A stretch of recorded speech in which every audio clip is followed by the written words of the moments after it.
બોટાદ જિલ્લા કોંગ્રેસ પ્રમુખ શ્રી હિંમતભાઈ કટારિયાના પ્રમુખ સ્થાને તેમજ કૃષિક આંદોલનના પ્રણેતા ઇન્દ્રનીલ રાજ્યગુરુની ઉપસ્થિતિમાં બોટાદ સર્કિટ હાઉસ ખાતે પ્રેસ કોન્ફરન્સનું આયોજન કરવામાં આવ્યું. ગુજરાતની 65% પ્રજા ખેડૂત ખેતમજૂર નગર અને ગામડામાં વસતા વેપારી તેમજ સ્વરોજગારને ખૂબ અન્યાય થઈ રહ્યો છે. તેમની મુશ્કેલીનો અંત લોકો લાવી શકે છે, કારણ કે તે પણ દેશના માલિક છે. આટલી બહુમતીમાં લોકો જ્યારે તેમની મુશ્કેલીનો ઉકેલ એકજૂથ થઈ માંગે તો સરકારે પણ ઝૂકવું પડે અને તેમની માંગણી પૂરી કરવી પડે.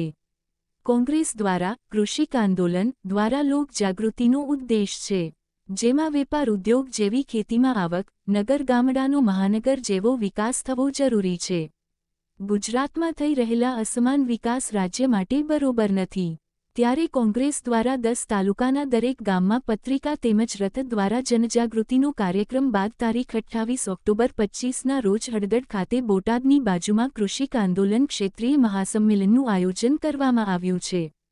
સૌ ખેતી નિર્ભર ગામડા અને નગરમાં વસતા લોકોને હાજર રહેવા આહવાન છે. આ પ્રેસ કોન્ફરન્સમાં વશરામભાઈ સાગઠિયા, રમેશભાઈ મેર, રહીમભાઈ સોરા, જગદીશભાઈ મોરી, સિકંદર જોકિયા, જગદીશભાઈ જમોડ, પ્રવીણભાઈ ડેરવાડિયા સહિત કોંગ્રેસના અન્ય અગ્રણીઓ હાજર રહ્યા હતા. Rajesh Shah, R news, Botad. ગુજરાતમાં 65% લોકો જે નગર અને ગામડામાં વસે છે અને જેમની જીવન પદ્ધતિ એ ખેતીની આવક પર જ નિર્ભર હોય છે,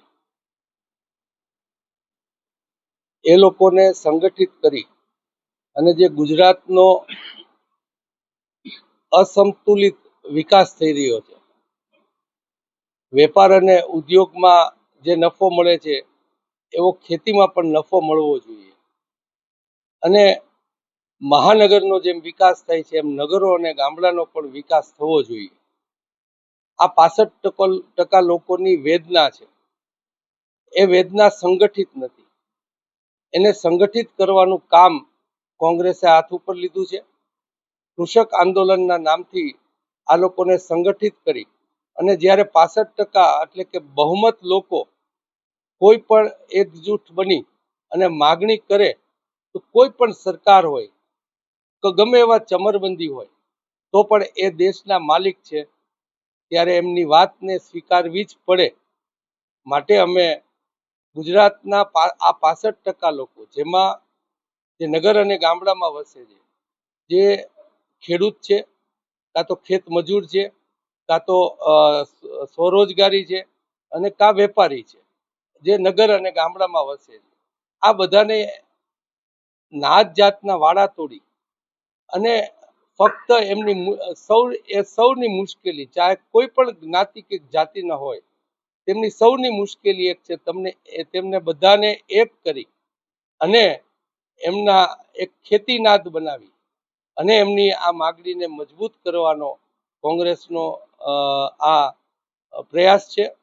અમે 10 તાલુકાઓમાં ઘરે ઘરે પત્રિકા નાખી અને આ જાગૃતિ અભિયાનની શરૂઆત કરી છે અને અમારું પહેલું ક્ષેત્રીય સંમેલન અમે હળદર ગામ કરી રહ્યા છીએ, જે બોટાદની બાજુમાં છે, અને ત્યાં અમે આ ઠરાવ પણ કરશું અને આ લોક જાગૃતિનો કાર્યક્રમ આપશું.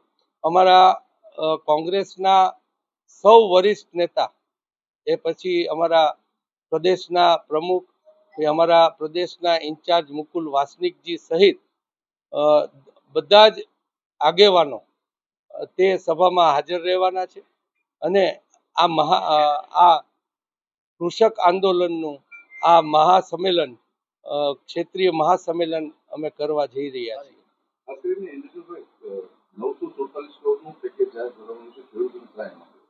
અને એમાં બોટાદ જિલ્લાને બાકાત રાખવાનું સતત બીજા વર્ષે બોટાદ જિલ્લાને અન્યાય થયો છે. સરકાર નાની મોટી સહાયો કરી એટલે સહાય તો નથી કરતા, ફક્ત જાહેરાતો કરે છે અને સહાય કરે તો 6000 વર્ષે દેશું એવી કેન્દ્ર સરકાર જાહેરાત કરીને ખેડૂતોની મસ્કરી કરે છે. રાત્રે વીજળી શું કામ? શું કામ એને સસ્તું ખાતર એને માગવું પડે, શું કામ એને ફેન્સિંગ માટે મદદ માગવી પડે.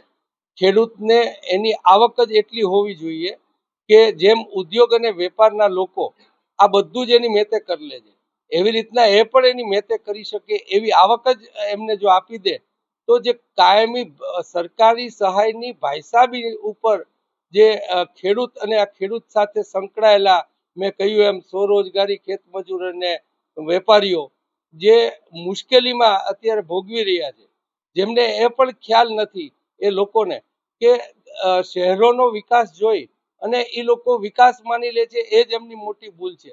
અને એના કરતાં પણ વધારે અગત્યનું કે આ અસમતોલ વિકાસ છે એ ગુજરાતને અસમતોલ કરી રહ્યું છે.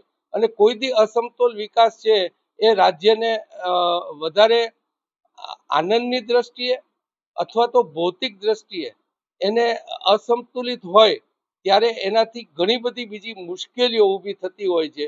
તેનો પણ ના તો સરકારને કે ના તો સમાજને ખ્યાલ છે. ત્યારે આ એમનો ધ્યાન દોરવા માટે અને આ લોકોની મુશ્કેલીઓ મજબૂતાઈથી એકજૂટ થઈને એ લોકો માગે એવો કોંગ્રેસ દ્વારા આ પ્રયાસ છે.